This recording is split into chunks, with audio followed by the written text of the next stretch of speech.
Hello,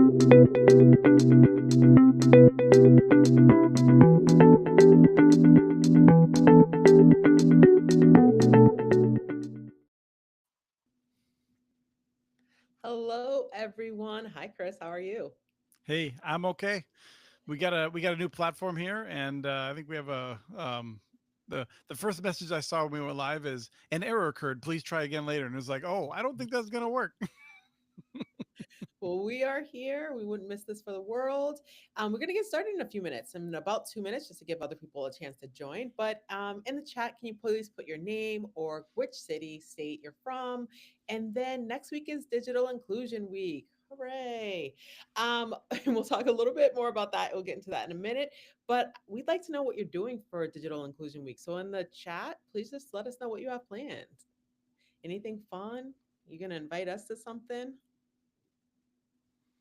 We're pulling our team into St. Paul, Minnesota. Folks are coming out here for our retreat, so we're gonna be working through Digital Inclusion Week, talking about our work on this area for the rest of the year.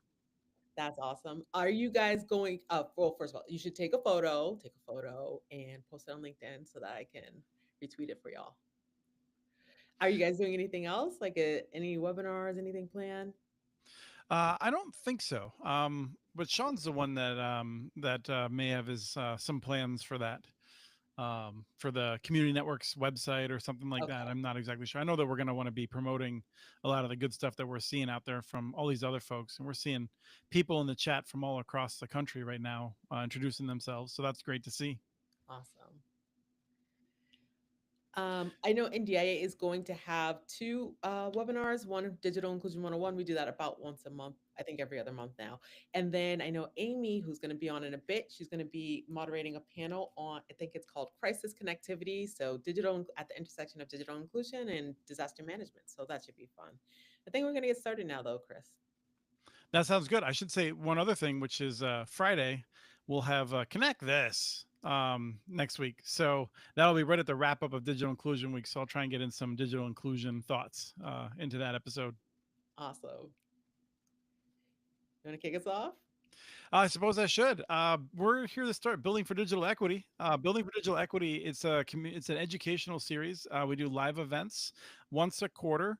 Also has a podcast that Jordan does interviews for from time to time. We're going to be doing about 75 minutes, packed full of inspiration and good stories about what people are doing here.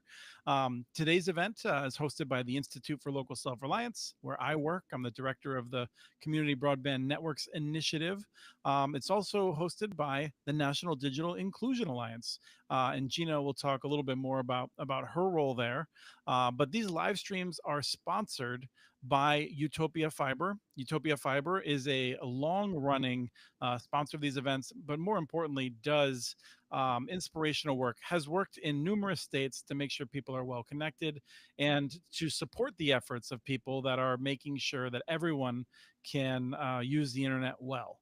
So I found them to be very inspirational. I know that others have been inspired by them. We're deeply thankful for their work. And I want to say that I'm also deeply thankful that Gina is back again as co-host. Welcome back. Thank you, Chris. Hi, my name is Gina Cooper Benjamin. I'm the Deputy Director of the National Digital Inclusion Alliance, or NDIA. So happy to see so many of you here from all across the country today. For those of you who don't know NDIA, we advance digital equity by supporting community programs and equipping policymakers to act. We have a community of over 2,100 affiliates across every state and some tribal communities, and then in some of the territories.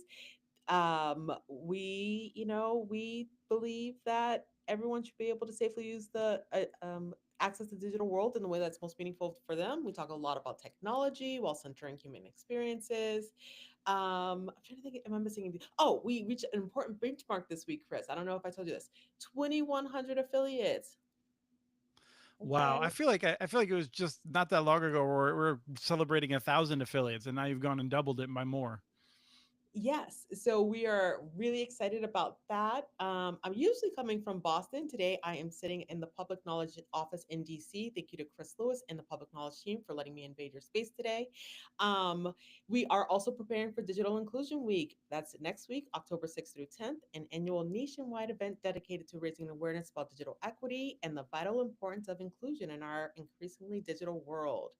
I Today, literally signed up today. Today is a really good day to sign up. thank you, Chris. I really appreciate that. What did you put on? What did you put on the list of events? Did you put the link in? I haven't yet. I haven't done the sched thing. I just made sure I paid the money to make sure that Sean, Jordan, and me can go. Oh, okay. Oh, okay. I think you're talking about that inclusion. Oh, did I? I'm sorry. I was yeah. It's okay. We're going to get to net inclusion later too, but thank you for that pitch for net inclusion. Yes, everyone should register for net inclusion, but we're going to get there later too. This year's theme for Digital Inclusion Week is community driven digital futures, right in line with our theme today, which is moving at the speed of trust, local strategies for digital equity. Chris, what does that mean? What do you think about this theme? Well, I'll tell you this, moving at the speed of trust means you should be paying attention to the people you're working with and not half thinking about other things and then coming in to ask a question that's not relevant to what the other person was just saying. Because when you're working with communities that have been historically marginalized, and I'll say that our work, in a variety of areas, and this goes across any variety, whether you're in the Appalachians or whether you're in LA, people have a history of being neglected, and they have learned that there are people that come in to do work at them and people that do work with them, and it's the doing work with them that seems to get the results. And so that's what I tend to think about is moving at the speed of trust means you're taking seriously the people you're working with. You're understanding that they have their own agenda, their own concerns, their own history, and you're recognizing that and trying to do that work. I agree. And I would just add that, that process, I think that the play on words there is that the process, it does require a long-term investment in time, right? So you should not be moving faster. When you enter a community, you should not be moving at a faster speed than that trust speed. So, I think that you hit the nail on the head, Chris. I've made the mistake enough that I've learned. Tell us more. Just kidding. Don't tell us. um I will just say that there's a lot of times where I'm like, I feel like I have a good sense of what this community needs, and when you go in there and you think you know more than them, that does not work out well. It doesn't, especially I would say like when you do not represent what a community looks like, it probably might take you a little bit longer even to build that trust. Yeah. Yep.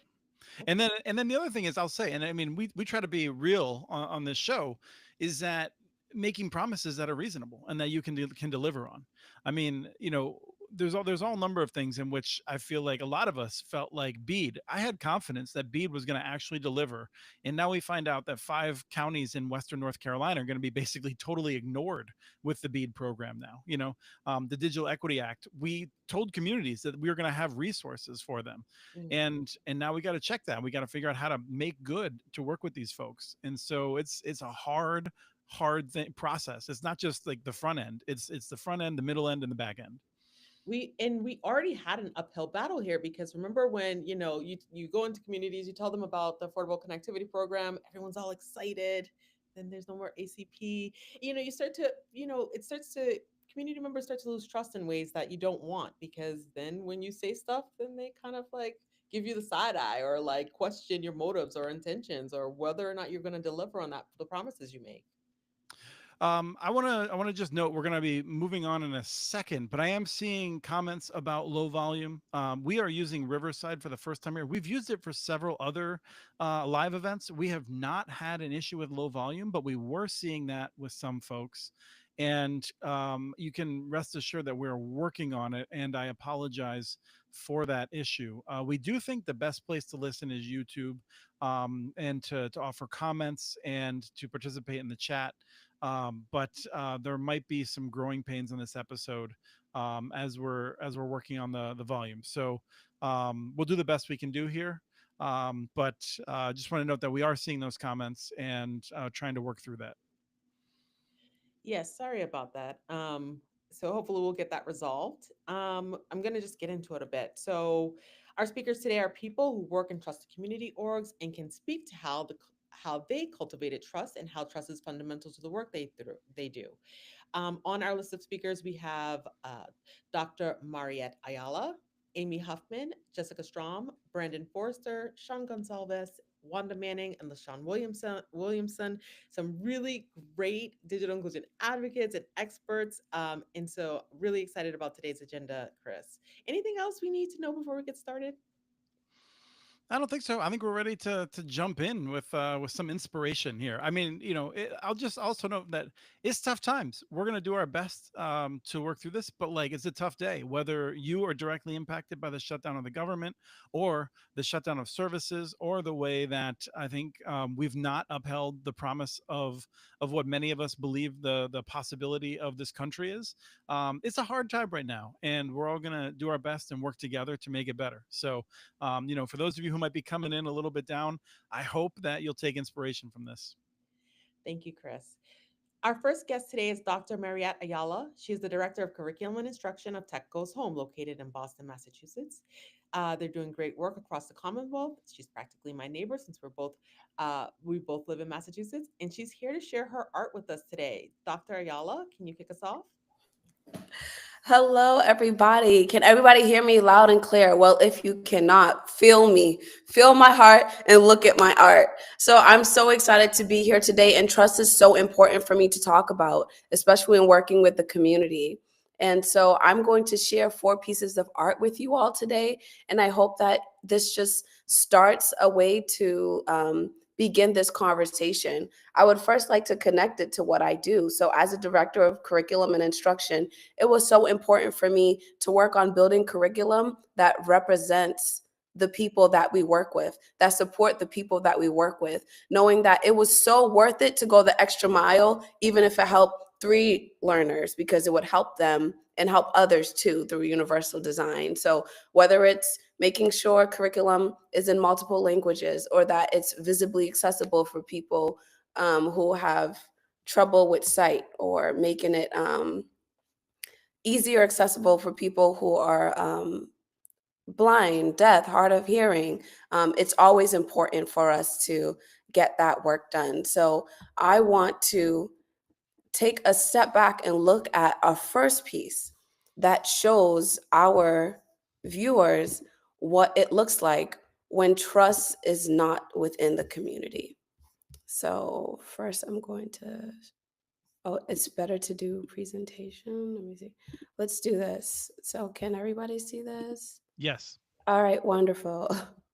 All right, so trusting at the speed of light. As a quick overview, I'm going to first talk about my community, how that connects to my family, my growth as a professional and a person, and then how we can use the trust that we are gaining from the community in order to push forward and find ways for advocacy and to build alliance. So this first piece that I'm talking about today is called Sick of Poverty. This is one of my first pieces that I did because I had so much built up emotion from the way I grew up that I started to feel like it was part of my identity.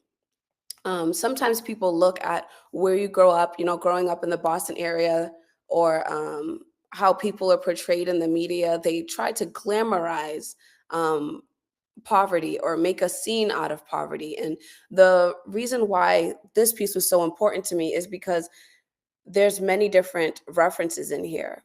I was growing up told as a young Black woman in an urban community that you would end up either dead or in jail. So that is the bottom half of the painting. And they would just throw so many statistics at us. And then they would always say, like, money is the root of all evil. And the do not crossing signs represent the do not crossing signs that I had to literally walk over in order to get on the bus to go to school. And so there's so many things that was consistently input into me that would continue to really drive me to a place that I was sick. And I said, this doesn't have to be my identity. Just because I was so exposed to it does not mean that I have to maintain it. And I decided to just let it all go so that I could move forward and begin my healing process. And I think that this is important when we talk about our community conversations, because we have to understand how people come holistically to the table. They come for digital skills, but there's a lot that they have to get through and they have to get past in order to get to that table just to start learning. And so this is the first piece that I said to represent trust. There's many renditions that you would see of this painting, but the reason why I dressed it this way is because I thought of it as a woman who was taking a leap of faith. Before I painted this was like 10 years before I had children. So it is funny today that I do have a son and daughter. But I painted this thinking of my mom. My mom um, came to the country and she only had a high school diploma, and my father only had a middle school diploma. And so digital skills are so important for her to learn and to uproot her family. So she was working in the cafeteria at Boston Public Schools for like 15 years. And then when she finally learned her digital skills through one of the early cohorts of Tech Goes Home, she was able to then apply and become a paraprofessional. And as a result, our family who never had college graduates, we got our first computer, and then get we were able to get our degrees, go to college, get our doctorates, become accountants and advocates in the community. So this is why it's so important to talk about this and this idea of trusting and putting our faith into this journey that we're not even sure of where we're going to end up, because we know that we're going to end up in a better place. And so again, this allows more transparency to think of the different types of the stories of the people that we're impacting. So I started to dive into the art. This was my healing process, and this is one of the inspirational pieces that takes me to the next piece, which is Take Flight. So there's so much going on in our country right now, and many of, I believe Gina said it was about 2,100 partners right now with NDIA, and I think that most of us realize that included in the vulnerable populations that we are working with is our brothers and sisters who are newly arrived to America. And when I painted this, I chose the monarch butterfly because the monarch butterfly has been adopted as a symbol for immigrants due to its long, multi-generational migration across North America. It's a powerful metaphor for human migration, and often activists use it to represent resilience, determination, and hope for who crosses borders in search of a better life. What I think is the most beautiful part about the monarch butterflies is they endure a long, dangerous journey, like most of the populations that we're working with, and they face threats like climate change, pesticides, loss of habitat, but their resilience represents the strength and the perseverance of immigrants who overcome many obstacles. So thinking about the learners, thinking of the story of my family. Now, you've probably looked at it and said, oh, cute, you did a couple butterflies and a flower. But when you look deeper into the painting and the process, you can see that there within like the veins of the butterfly are pictures of people and their stories. I wanted to capture them in a subtle way, but there's over 21 faces within the butterflies that shows people migrating and making changes for love, for opportunity, for education, to reunite. And everybody has a reason why they would take flight. The second is beauty and resilience that goes along with this monarch butterfly idea. And then this is when I was talking about earlier about this idea of advocacy, of alliance, of what we can do in order to support other people. So we see this monarch butterfly and this idea of this beauty, but what can we do when we merge it all together and show our strength? So first in the stem, you see three people coming together in order to hold up not one person, but a community forming alliance to form this beautiful thing. And then that brings us to the final portrait that just shows all these wings enveloped together, strengthened together, and doing something beautiful for the community. And That's that's really, the whole piece. Yeah, we're that's really wrapping up. remarkable. Thank you so much. I'm so glad that you enjoyed it, but this gives you an idea of the scale of the paintings and how impactful the work can be. So thank you. We can use your art as healing to connect and advocate. Thank you. I really love the seeing getting a little bit of the sense of what you were working toward, and then also I feel like seeing you progress over time the way you brought it up. That's wonderful, and so thankful for you for sharing that with us to set the tone today. Thank you so much, and I appreciate you all for being here. Thank you, Dr. Yala. We're going to move on to the next one. I did want to say that I can't let this go by without commenting just briefly that for me, the first one in particular is such a reminder as we're doing this work that this is not technology work, right? We're dealing with so much. There's a lot of problems that we're working through. So um, the speaking including volume now but ultimately I've talked about this in a bunch of places, but we think of it as tech and internet, but it is really about dealing with the problems of poverty and powerlessness. The issue of who has access to technology is one of power, not one of technology. Anyway, Dr. Ayala was terrific. We're moving on to Amy Huffman, who I just almost promoted to being a doctor as well. Amy's a proud North Carolinian, has done a lot of work there to make a difference, and is NDIA's policy director. So let's get a policy update related to BEAD. How's it going, Amy? It's great. Thanks for promoting me, Chris. Any day I get promoted is a good day. I'm sure all the doctors out there wouldn't take it well that I just did that without any work, but I'll take it.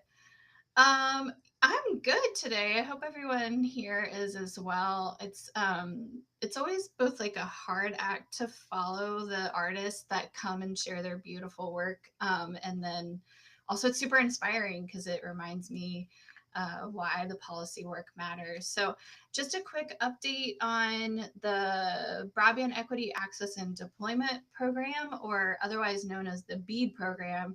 And specifically, I wanted to update all of you on the what's known as the non-deployment funds.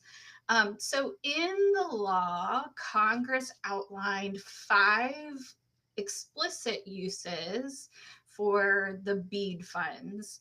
And those were to provide funds through states to get to unserved and unserved areas. So to get broadband to those areas, to get gigabit service to community anchor institutions, so libraries, schools, etc.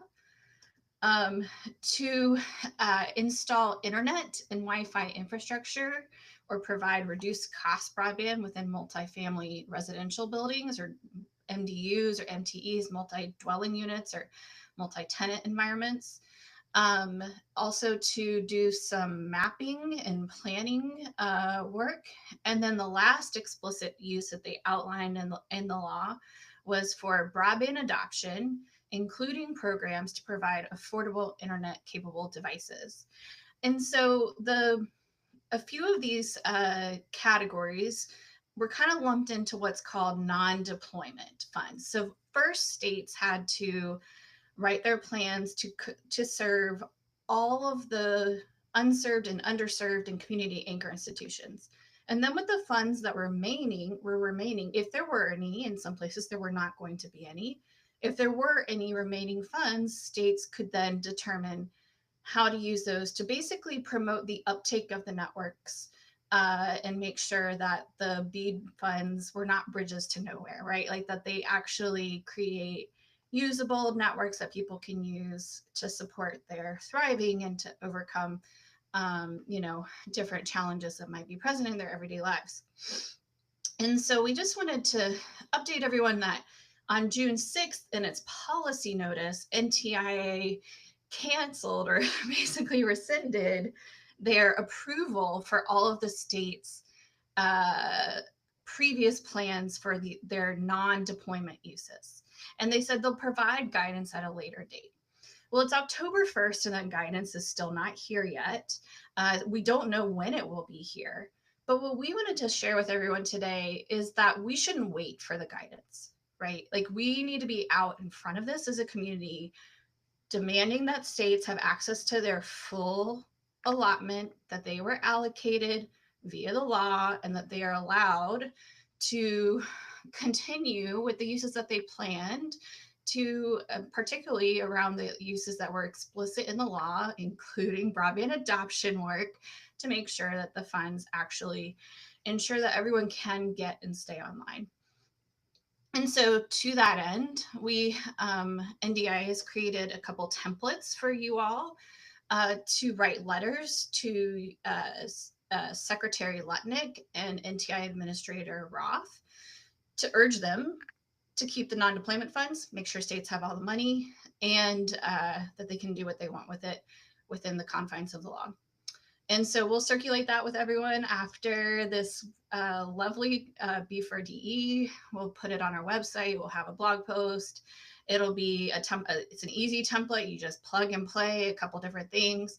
It's a letter you can send directly to them via email. You can also, when we suggest, you send it to your members of Congress to ask them to urge NTIA and Secretary Lutnick to implement the law as it was intended. And so anyways, we have these resources and they're coming, and we look forward to everyone using them to make sure that we get to all benefit from the funds as they were originally intended. Terrific. And a very quick question with a quick answer, I hope, which is, as I understand it, and I did a podcast with Sarah Morris on community broadband bits. She said that, to her knowledge, the funds have been obligated to states. That's a word that means something. The federal government can't just take it back absent another act of Congress. So would it be highly irregular for NTIA to decide that states cannot spend this money that's been obligated to them? Totally. It's very irregular. It doesn't happen, but it did with the Digital Equity Act. So we don't think we should wait for that to happen, right? Like, we should get out in front of it as a community and make sure that we're already pressuring NTIA to abide by the law as it was written. Thank you, Amy. And I also appreciate your restraint. You're welcome. I do what I can. We all do what we can, Chris. That's right. And that's one of the most important things, is to keep the faith, do your job, do it with integrity, help those around you to do their jobs with integrity as well. Yep. Good to see you, Chris. Good All to right, see we're gonna you, kick you out, Amy, and we're gonna bring up Jessica Strum, the senior program manager at Digital Lift.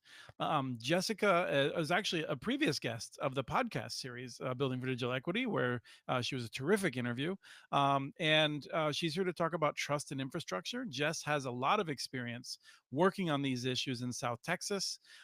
So, Jessica, welcome, and look forward to hearing what you have to say. Thank you, Chris. Good afternoon, everyone. Hopefully everyone is able to hear me, and I apologize, my background's a little chaotic today. As Chris said, I work for Digital Lift, and prior I worked within the housing sector and within the disability sector as well. And that through line through all of my work has been relationship building, and you cannot do that without trust, both as an organizational level and then working directly with community members. For those of you who have joined from the beginning and you heard Gina's statement, it's even more important when you don't necessarily look always like the communities that you're serving. And when you don't have that foundation and you're not taking the time to build that, then just like broadband cables or roads, if you don't have that foundation that supports those relationships, things crumble and programs can collapse. But with a good foundation with it, then you can have things really accelerate, both with program growth and then with community members and what they're trying to do. So for those of you in Texas who have also lived through the seemingly endless rebuilding of our loop system, especially here in San Antonio, you know that it feels like it can take forever just to finish one little stretch of the highway, and the frustration that can come along with that. And trust building and that breakdown works often that same frustration level in communities. It takes time and patience and consistency to build right the first time. And when it breaks down, it takes even longer to repair than if you had just built it right the first time. Back in my housing authority days, Shortly after I started, a resident told me, well, I've signed up for other programs like this before, and no one's ever followed through. And that one sentence captured years of frustration and disappointment and letdown. So before we could even get to skills or resources that that resident needed, I had to rebuild those trust highways that other combination of staff or volunteers or other organizations had just really left in shambles, and try and make sure that then that resident had the supports they needed and felt to get to the other supports that they needed to get to. On a larger scale, a lot of us have seen, as there's have mentioned earlier, some of those trust breakdowns in recent years when ACP ended suddenly, and families who came to rely on that support really felt abandoned, and sometimes felt abandoned by the groups that helped them sign up. And then when the federal grant funding for digital literacy was canceled midstream, organizations had to backtrack on promises to other organizations or community members, and those often left people wondering if programs would really be there for them in the long run. And rebuilding trust, especially when you have systematic other things that have also failed, is even harder. So moving into how are we going to try and reinforce a very, especially now, fragile infrastructure? For me, both with working with organizations and direct with community members, it's come through vulnerability and openness. It's the rebar in the concrete that sets the foundation there. Again, touching on Gina's point from earlier, I don't always look like the people that I work with in the community.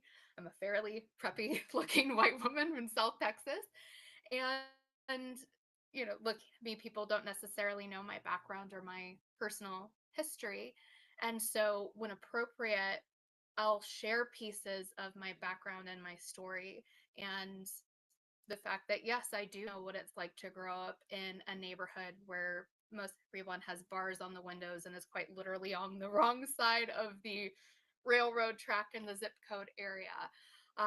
Struggling to get through school, not knowing that I was dyslexic until college because I had slipped through gaps in the system. And then when working with residents that didn't necessarily have the family supports to want to go into other education programs, whether that be formal academic or not, I would share with people that I had no one in my family come to my college graduation. It was just me and a few friends, and I've had therapy. I am fine, to be clear. But sharing some of those things in other parts of my background aren't always the, bright, shiny portion of the day, and sometimes they can be really difficult in conversations. But when you have that vulnerability, it can strengthen that connection with someone or with an organization that you're working with, because then they can understand that while you don't know their entire story and you can't relate to every single piece of their life, that there's that through line there that then you can build on to be able to get resources to them that they need, or to be able to build together if you're talking about organizational partnerships like what we're doing with our education programs and digital navigator training, certifications, etc. Being able to show people that you understand where they are and meet people where they're at. And that's sometimes a concept that seems really easy, but isn't always necessarily the easiest in practice. But one of the things that, when we're talking about trust and action, that I like to share with people is, I will often tell people when I get a question, I don't know, but let's figure it out together. And it makes it okay to ask questions, and then also model problem solving in real time. And that can show people, oh, okay, great. What she's told me in class or, in a workshop or what have you is actually something that she does.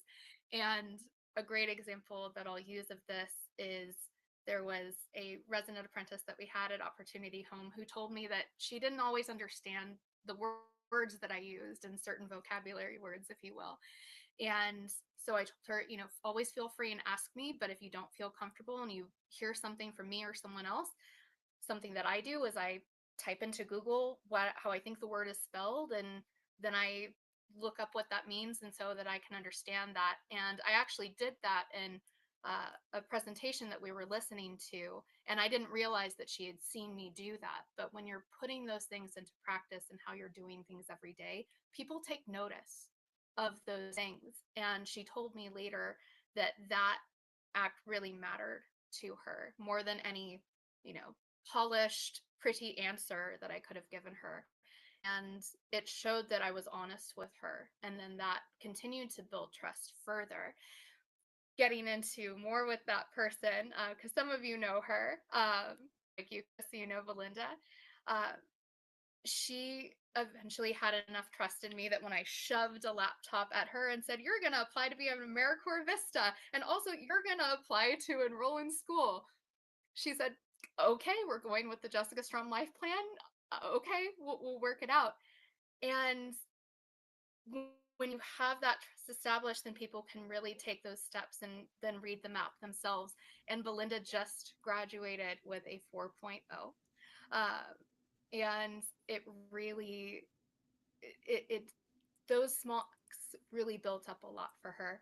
And Chris, tell me if I think I'm running in on my end of my time. Yeah, I was Um, running out of but time a little bit.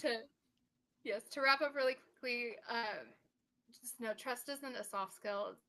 It is a soft skill, but it's not an afterthought that should be for organizations. It's something that you need to build into the infrastructure of how you're working with your staff, your volunteers, because when people don't show up, it erodes what you're trying to do as a baseline for your program, and it doesn't serve anything with your mission. It takes time to lay down, but once it's there, it can really accelerate everything else, training, career pathways, all of those other things. And without it, you have disconnected programs. With it, then you have empowerment, you have dignity for people, and ideally, then you have pathways to other lasting, hopefully, change. Thank you, Jessica. I I was struck by the note because I feel like I've heard people talk about the need to build this trust, and I haven't heard people talk explicitly about being vulnerable. And I think that is so true. Whether you're building trust with your team workers, people you might work with on a regular basis, or if you're building trust with a community that you're working with where you don't necessarily live there and share their experiences. So I thought that was a really good point. Yes. If I can add to that really quickly, Chris, something that is not always something in professional development that's taught with staff, especially frontline facing staff, it is really important to be able to have that modeled by others and leadership, etc., and show how that works, especially because there can very easily be some gray area when you're trying to deal with those things and topics professionally, especially if you're talking about topics like, assault or, other very, very sensitive topics. And so having those things modeled and having training is really important for staff at all levels.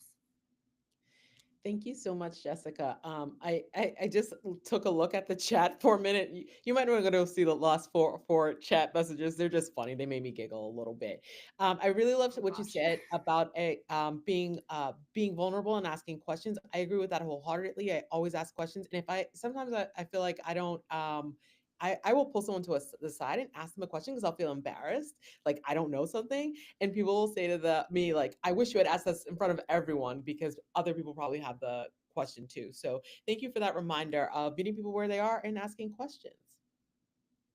Yes. Okay, Thank you so much, Jessica, for your work and for coming out here today. thank you so much. Next up, we have Brandon Forrester on deck. Brandon, are you with us? He I'm is. sure he Yes. is. Okay, there you are. Hey, can you Brandon all is hear me okay? We Sounding can good. hear you perfectly well. Brandon is the senior campaign lead at Media Justice. Brandon's topic today is it's not about Congress, it's about us. But actually today it's a lot about Congress, Brandon. Like, what is going on? Brandon, you are someone who I deeply admire. I remember a few years ago when I moderated a panel with you, and you talked about Utica, Mississippi, and you talked about all the ways in which the importance of community-driven technology and the historical perspectives. So you've been at this a long time. So take us away. Tell us what you got for us. Yeah, I think it's right that it is not about Congress, and that's not to say that there aren't important things that we need Congress to do. One is including upholding their authority to pass laws and budgets. Um, and we all know the incredible opportunity that BEAD and DEA gave us, the incredible importance of the emergency broadband benefit and the Affordable Connectivity Program. Um, but I think, this topic of it's not about Congress, it's about us is it's really about saying that we can't just wait for Congress to come and save us. Like we can push for those opportunities, but as the folks here on this call know, people have been doing this hard work since before there was ACP or EVB or BEAD or DEA or any of the alphabet soup that exists. People have been doing this work in their communities, and yeah, I did want to share a story about Utica because I think it really highlights this in some ways. And so Utica is a small town. It's about 45 minutes outside of Jackson, the capital of Mississippi. And during BEAD and DEA, we were trying to figure out, what role is media justice going to play in making sure that communities are really connected. I thought that we had there were some compromises made, but overall they were really good programs. And there was a report that came out around the same time that the IIJA, the larger infrastructure act that BEAD and DEA were a part of, from the Joint Center that talked about the most disconnected communities in the United States were majority Black counties or counties with high Black populations in the rural South. And that was really interesting to me because at the federal level, it's often talked about, the digital divide is talked about as urban versus rural, like these communities don't abut next to each other and that we don't live across these communities. But really what they were saying was they were coding for white and Black. And we know that it's more complicated than that. We know there are all kinds of people that are present in urban and rural, and suburban, exurban locations. And so I thought it was a very important report that kind of broke up the kind of myth or the misinformation about this idea that really it's kind of a competition between rural folks and urban folks. And I think even as experts, sometimes we can default to thinking that the real issues in rural areas is it's just about population density. It's just about hard to build out the infrastructure. And in urban places, it's just about affordability. But the truth is, we see issues of infrastructure in urban places. We see certainly we see affordability in rural places, and so it cuts across that. And so we had a relationship with these folks in Mississippi at this place called the Mississippi Center for Cultural Production, or CIP and that was built through slow at the speed of trust. And I was really fortunate to be able to step into that relationship because the folks in Utica didn't know who I was. We wanted to go there and just learn about kind of what folks' experience was with the digital divide in this community. And we went in not really having we didn't know what the answers would be that we would hear. We went in really wanting to listen, like folks talked about, like Jessica talked about, like Gina talked about. And what we learned was about this incredible history, about this community that was started by folks who were born free and formerly enslaved folks, built around this school that was built by somebody who had learned under Booker T. Washington, was sent out to start one of these little Tuskegees. And because of the both organized abandonment and the organized violence by the government, both the federal and the state of Mississippi, they really thought that the way for them to build successful community was to build out their own. And so this university that they had, which was it eventually became one of the longest running HBCU community colleges, really was building out technology. It was building out the knowledge for folks to be able to have access to telephones and electricity and running water when these were the kinds of things that didn't exist throughout the South, that didn't exist in the state of Mississippi. And so you had the first paved road in this small town Utica. You had a radio station in town that was broadcasting their Jubilee singers from the university to raise funds for the school to 20% of people in the United States any given weekend. But when I went there, this community that had this incredible history of technology and this incredible relationship with Black cultural production for the sake of education, for the sake of liberation, for the sake of self-reliance, it kind of moved backwards in time. And so there was this mystery. Why was it that this community that could share the voices of Black folks with 3 million people, with 1 in 5 people in the country 100 years ago, literally, today, like didn't even have the technology to be able to stream a church service for folks during a pandemic. And when we asked folks about that, the mystery was pretty easily solved. And again, it comes down to kind of organized abandonment and organized violence by the state. And particularly, they really spoke about the role that Congress played in changing the relationship that that community had with technology and changing the relationship that that community had with being economically self-sufficient. And so they talked about things like free trade agreements that left out rural places. They talked about things like Ma Bell and monopoly, where these telecoms were not regulated, what we're seeing now again today with telecoms and media. And so for them, when we were asking about this program, this federal program, there were a lot of doubts. There was a lot of mistrust in the state who was doing the engagement. And there was a lot of mistrust in the federal government who was running this program. And I think, fortunately, there were a lot of really incredible people from the National Digital Inclusion Alliance kind of community that were in these roles, whether it was at the state level in these new broadband offices or at the federal level at NDIA, that really did care deeply about connecting communities like Utica. And I think that some of us were even surprised at how incredible some of these states did in their plans to connect all these communities. And I think I know I'm getting close on time, so I'll try to wrap up quickly. I just wanted to share that story and recognize that not only is like Congress not the answer, but sometimes like we have to be self-sufficient. We have to be self-reliant because it might actually be Congress that is the thing that is making it more difficult for our communities to be connected, more difficult for our community members to thrive.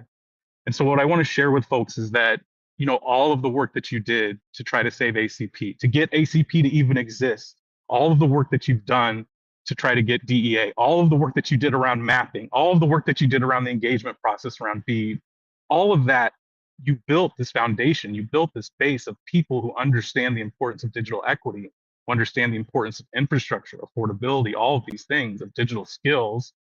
And that still exists. Those people still exist, those relationships still exist. And it may seem like we're banging our heads against walls to try to direct that at the federal government right now. It's still worth it. We still have to push Congress. It's not just about Congress, we have to do that, but we also have to think, what can we be doing locally with that power that we've been building over time? Because there's going to be another Congress at some point, I think. No comment. But there's a lot that could be done locally. And so I want to share a couple examples. In California, we've been part of some great coalitions, including folks that are part of NDIA, including the Institute for Local Self-Reliance and folks on Chris's team.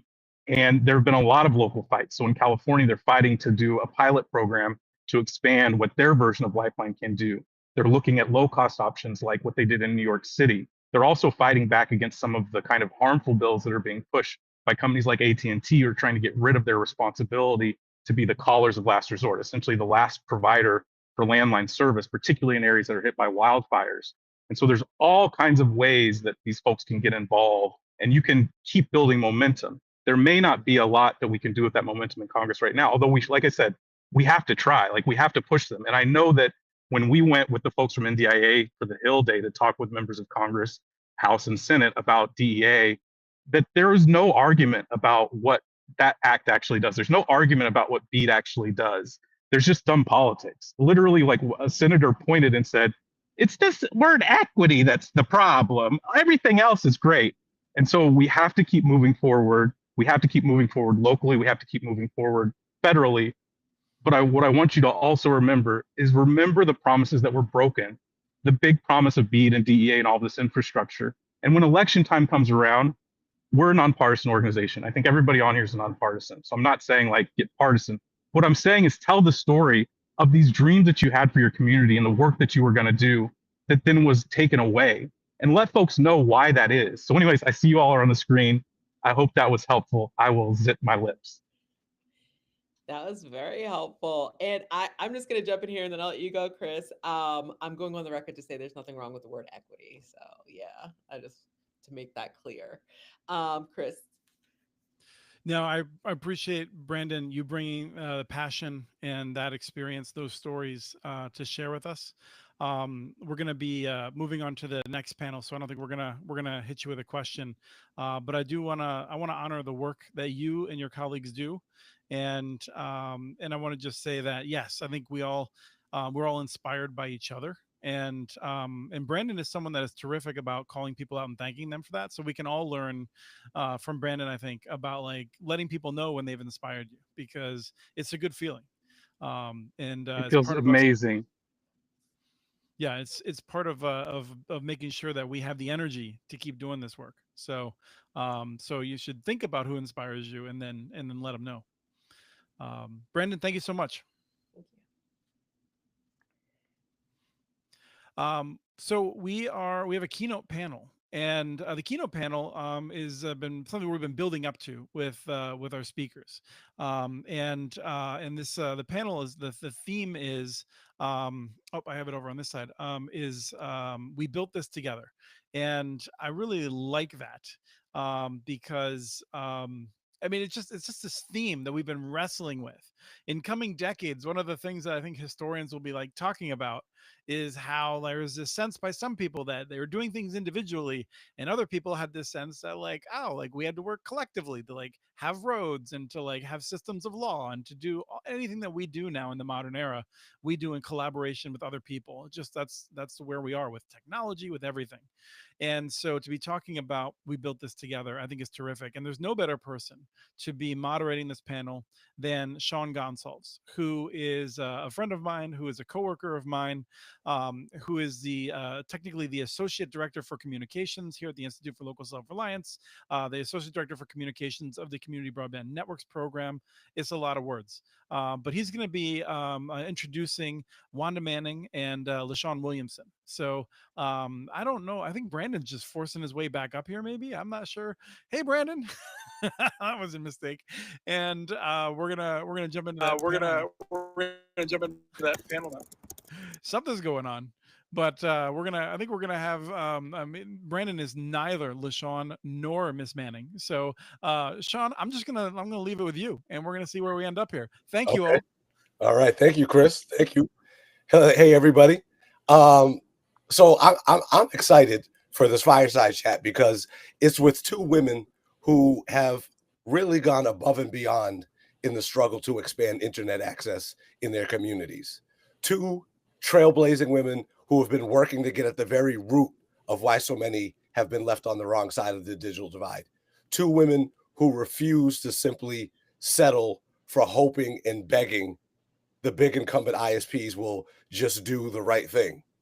Both of them know firsthand what it means to work at the speed of trust, and both have a keen understanding of why trusted relationships are the key to creating community driven digital futures. So let me first introduce to you Miss Wanda Manning. Um, Welcome to Building for Digital Equity, Miss Manning. I see LaShawn on the screen, and we're gonna get to her in a moment. But first, we're gonna dive in with Miss Wanda. How are you? How are you, Miss Wanda? I'm doing great. How are you today, Sean?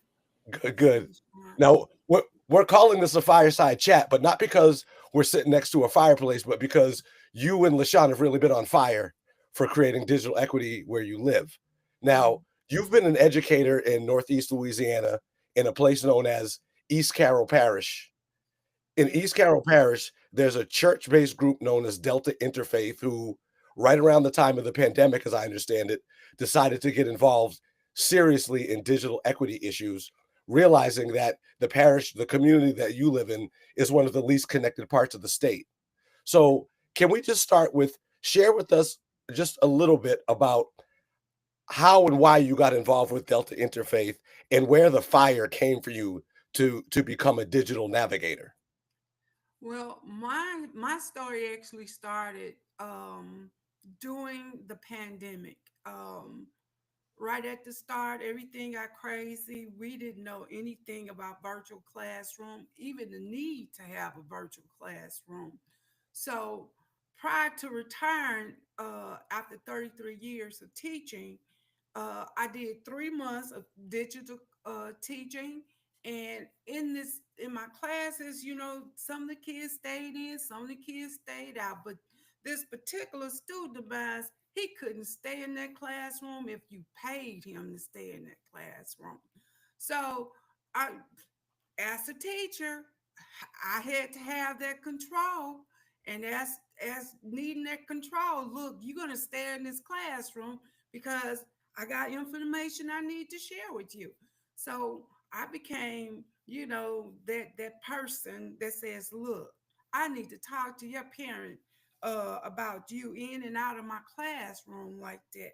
So I got to be a fussy teacher, and I learned some things because of the pandemic. I had health challenges, so I retired in November of 2020. So then I began to be involved with Delta Interfaith. That's my involvement through just listening to house meetings. And once the Mhm. house meetings were over, I became inducted into Delta Interfaith officially, but unofficially, I became a leader.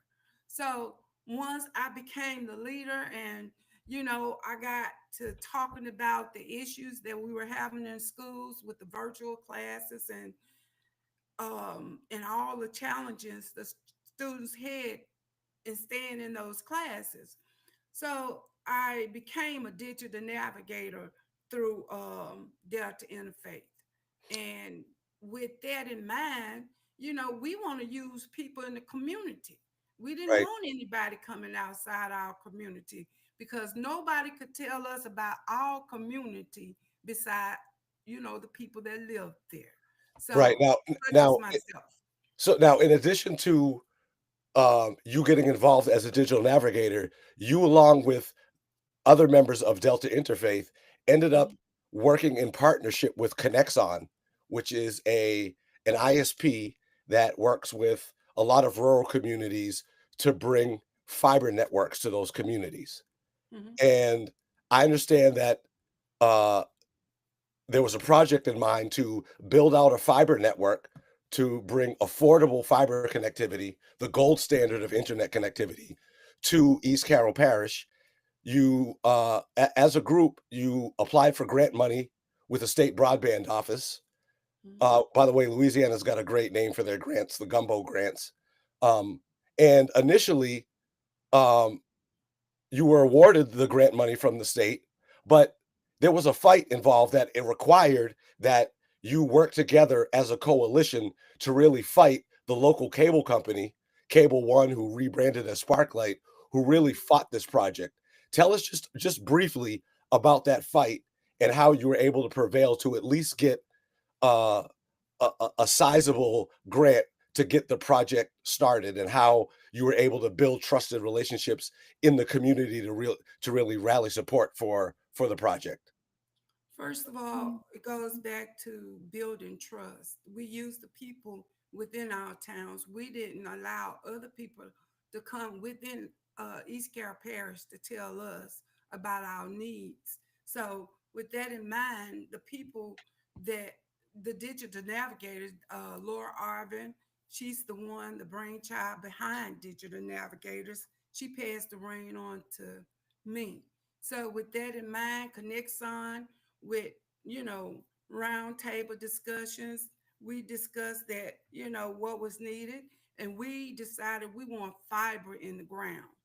And with that BEAD money that were awarded to East Carroll Parish, we won the grant money. But then at the very last moment, at the very last day, you all, the Sparklight came in and protested. And when the protest was done, that pushed us back. So we kept on fighting. We kept on pushing until we won the monies for our first build out in East Carroll Parish. So we prevailed over that first round. That first round, as a result of that advocacy work and that coalition work that you were doing, and of course, you're still right now in the midst of a fight because Yes. you were able to get that grant money. Essentially, as I understand it, was enough to build out the network to the most rural parts of East Carroll Parish, Right. but sort of the the center part of East Carroll Parish, the Lake Providence region, has yet to be built. Mhm. And I understand that uh, you guys were the first to put in a BEAD application because you just needed another 2 million, I believe it was, to Yes. finish that network. But then, what was it, in June, when the Trump administration changed the spending rules around BEAD to make sure that a lot of the money that would have went to build fiber networks got funneled over towards satellite internet, Starlink Right. in particular, that it really hit Lake Providence hard. So we want to get to bring LaShawn in here, but just real quickly, tell us where you are with that in terms of how Lake Providence has kind of been caught in this rule change and is now going to have to rally the troops once again to fight for resources in order to finish that fiber network. So we are back at the table with Connect Son Connect, and that with Jonathan Chambers, he said if he had to spend his own money, he was going to finish that fiber connection in Lake Providence, which is our town. But once that money exchanges hand with that new administration, as you said, we lost all funding. And the state said, well, we're going to receive that Starlink satellite. So we as a community, our organization decided that we've been fighting for fiber all along, and we're going to continue that fight for fiber. And so we know about the Starlink satellite connection. It's a costly connection. You know, it has too many issues to sustain our town and our needs. And that's a need we want to build. We're trying to build wealth. We want a system that's going to create jobs and open up us to broader aspects in society. So with Jonathan Chambers coming in and standing for us yet one again, our goal is to continue to fight to put that fiber in the ground and not Starlink. Exactly. I mean, first of all, Starlink is already there, and if it were a real solution, I think a lot of folks would already have it. You make some great points about creating about investing in that particular community and not just giving money to a company where none of that money really circulates in the community. I just want to note, because we're going to bring in LaShawn here. Christopher, we on our community broadband bits podcast just recently did a interview with Jonathan Chambers that connects on, and they talk a bit about what goes on in East Carroll Parish. And one of the things that folks might want to follow up and listen to is he talked about the potential of maybe one part of that fight being to be able to document with speed tests the lack of adequacy of what has been left, and not wait 10 years for that to become apparent. So we're going to leave it at that for a moment, and let's turn and invite in LaShawn Williamson, who I had the pleasure of meeting. I don't know, maybe a year or two ago, and um, she's a remarkable broadband champion who, to me, personifies, if not us, then who. Now, LaShawn, welcome to Building for Digital Equity. Thank you. Can you hear me? Yes, Awesome. We're so glad to be yes. here. So let's go back in time real quick. It's 2018. You and your husband are living in Greensboro, North Carolina. Mhm. Or tornado devastates the area, disrupting people's ability to get online. Unable to work for 2 weeks from home, you began actually asking a question that would never dawn on most people, which is how could I build, how can we build our own broadband network that's reliable?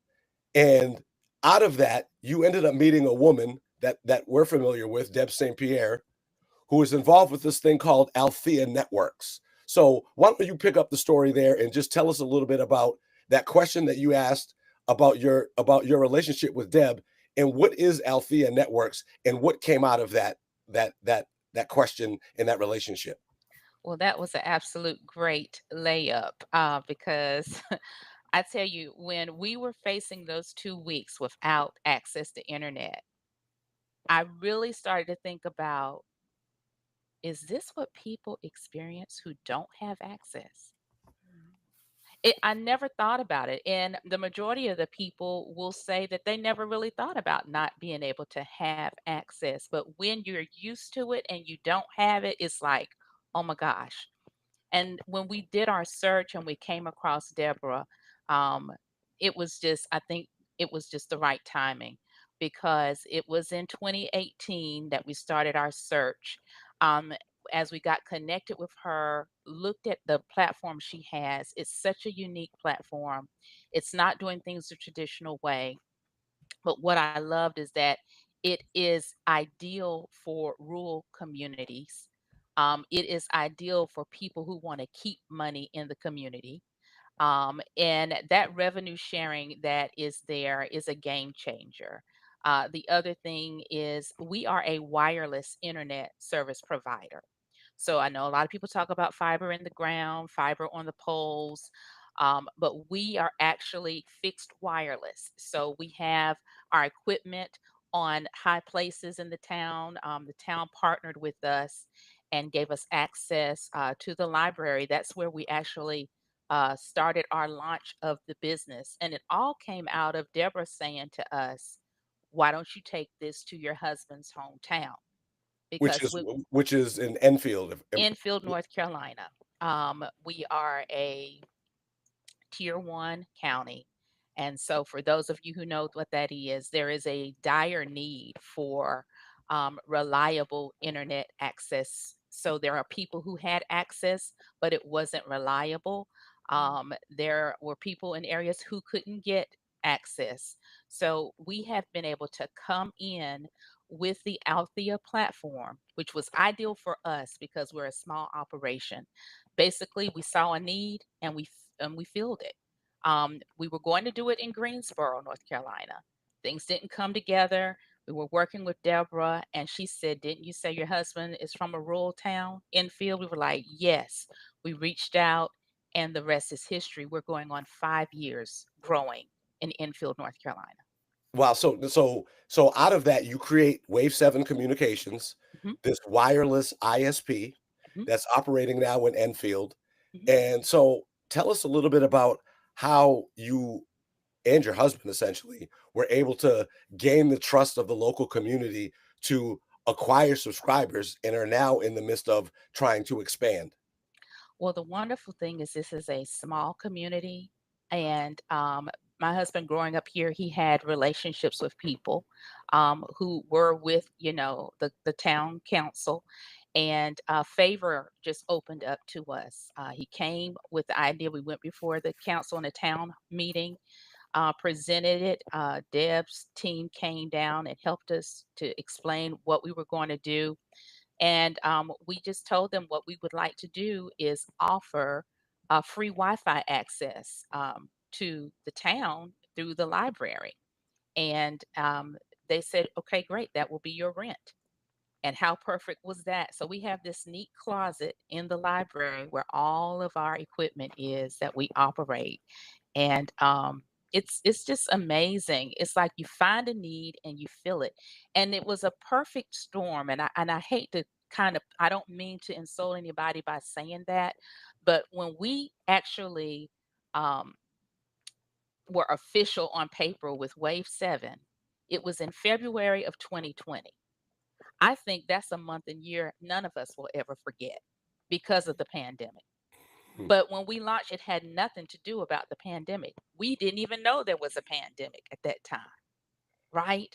But I say it's the perfect storm because right when it hit and you started hearing about children who did not have access to get online, we were like, we've got to do something. And Yeah. that's when we set up that free Wi Fi access for parking and learning. And it's just been growing. We've been, how do we get customers? It's word of mouth. You know, um, bad news travels really fast, unfortunately, right? But when you have something good, that can travel fast too.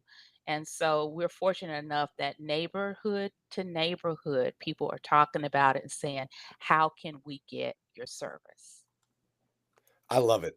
I Mhm. love it. And we're running out of time, of course, and we could talk about what is going on in East Carroll Parish and in Enfield for hours. I want to encourage folks in the audience to learn more about Wave 7 and Delta Interfaith and what's going on in East Carroll Parish. We can certainly leave links to stories and contact information, because I know um, relationships and allies are much needed, and both in Enfield and in East Carroll Parish, the work is not yet finished. And so I really want to thank both of you for sharing a bit of your story. And frankly, I find myself inspired because in listening to the both of you, I hear two people who saw an issue, realized that they were going to roll their sleeves up, dig in, and not let their vision be limited by what has gone before. That you were able to think big and to act big, and to move at the speed of trust doesn't necessarily mean to move fast, but it means to move with purpose, and to have a long-term vision with your heels really dug in. So with that, I think we can kind of wrap this fireside chat and hope that it catches fire with other folks in the audience, and we can bring back Chris and Gina to take us home. No, I have a question I've been dying to jump in and ask quick, and that's just briefly, Miss Wanda, if you could tell us, and then I want to ask you the same thing, LaShawn. Did you ever have imposter syndrome? Like, did you feel like, who am I to be doing this? And I guess I think a lot of people in the chat room are thinking you're superheroes, and I'd love to hear how you respond to that. I had the worst sort of imposter syndrome. Some of the members of Delta Interfaith said, "Look, you out there working, you got your hands to the plow, you getting your hands dirty, you're working day and night, knocking on doors, and it it became surreal in that you know if you I felt like if I didn't do it, who was gonna do it? And then as I began to do it more, I talked to other people. I'm going, we got to get this done. Because if we were waiting on someone to save us, that wasn't going to happen. So my thing was, Miss LaShawn, is that, we got to save ourselves. So that helped a lot with that imposter syndrome. And Miss LaShawn? I don't think it was imposter syndrome for me. I just think it was facing the reality that I knew this was something we were supposed to do, but I had to do it afraid.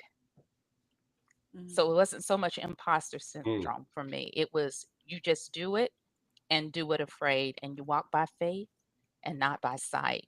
And everything Mhm. that you need will come into play. And it has been coming into play piece by piece, day by day, customer by customer day.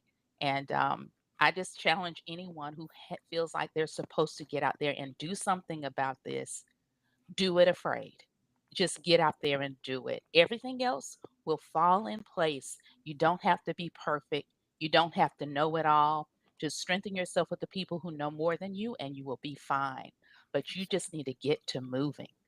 Right. That's amazing. Do it afraid. I'm going to remember that for a long time. me too. I so appreciate everyone coming on here. Sean, thank you for running the panel. That was really terrific. It's fun too. It was. Yes. And Gina, as I hand it back to you, I do want to say that there's a movie, and I don't know, maybe someone will remember which movie it was, but I remember there's some dramatic moment, and the one of the heroes turns to a younger character and says, "Here's the deal, kid. You don't conquer the fear and then do the thing. You do the thing and then conquer the fear." And that just comes to mind right there. Absolutely. LaShawn said one thing that I want to hit on. Libraries often come in to save the day. They're a constant theme throughout our work. And I just wanted to like uplift that because I was just like, oh, wow, like your local library stepped in to give you a place to set up your network. And this is amazing. So thank you. Thank you both for joining us. I want to say thank you to the ILSR team, Jordan, Angelique, Rye, Sean, you, of course, Chris, But all of our mostly Jordan. And Jordan, Angelina, a lot of the people that never show their face are doing the most work. Thank you so much. Our speakers, Dr. Mariette Ayala, Amy Huffman, Jessica Strom, Brandon Forrester, Wanda Manning, and LaShawn Williamson, and everyone who took the time out of their afternoons and their schedules to attend today. I'm wishing you all a happy Digital Inclusion Week, and also want to encourage you all to join us at Net Inclusion in February in Chicago, which in fact, Chris, you and I have an announcement for them. So Well, I just you want announced to that I've share? already Do you want me signed to up. share? So what's the bigger announcement? Okay. The bigger announcement is Building for Digital Equity will be live in Chicago. So Chris and I will be together in person. We're going to have it integrated into the event. It's going to be awesome. And so we don't have an agenda yet, but I'm going to stick some links in. What did I do with my links? Yeah, I'm going to be all over that event. I mean, I'm sure I'll be running around with microphones. I'll be on a microphone from time to time. I'll be posing for pictures with my adoring fans. I don't know where I'm going with this. I'm just trying to give you some time. There we are. Register for netting. Oh wait, I think I put the wrong year in. So if you switch out the 546, it should work. So register for net inclusion. Don't think Kristen's just like Gina. You had one job. Thank you, Kristen, for the save. You had more than one job, so you're totally forgiven. Okay, thank you so much. Anything else we need to share before we head out? I think it is just the sense that like I feel like in times of stress, it can be willing to like give yourself over to like doom scrolling and feeling alone. And this is a time I think to be like try to be aware of like other people around you who are inspiring. Take some of that inspiration. You should be inspired by yourself. Sometimes just having the will to keep working against the tide is something you just need to celebrate. And people really need to continue acting with integrity, to understand that like there are setbacks and there are difficulties, and we're not done with them, right? Like there's going to be more times, and in the bad times, people have children, they get married, they have the best years of their lives, which actually often isn't the year that they have children, but usually I think it's around 9. Age 9 is really nice right now. But the point is that there are still things to celebrate. We need to celebrate each other. We need to keep working for the society that we want to live in, where people have a meaningful ability to influence their own lives, to make their own decisions. So I hope that some of the people today have inspired you to do that. We are we're excited about what's coming next. There's a lot of work to come, but we're excited to do it. There is a lot of work to come, but we all can do this together. So thank you all for joining us today. And thank you, Utopia Fiber, for sponsoring. Thank you to our colleagues at the Institute for Local Self-Reliance. I would say thank you to Riverside, but no, I'm not going to thank Riverside. This has been kind of a fiasco, and we're going to work on it. So thank you for bearing with us through volume troubles and Brandon trying to force his way back on stage and all that. But we're gonna work on it, and we're gonna improve our game. So thank you all for sticking around. Thank you.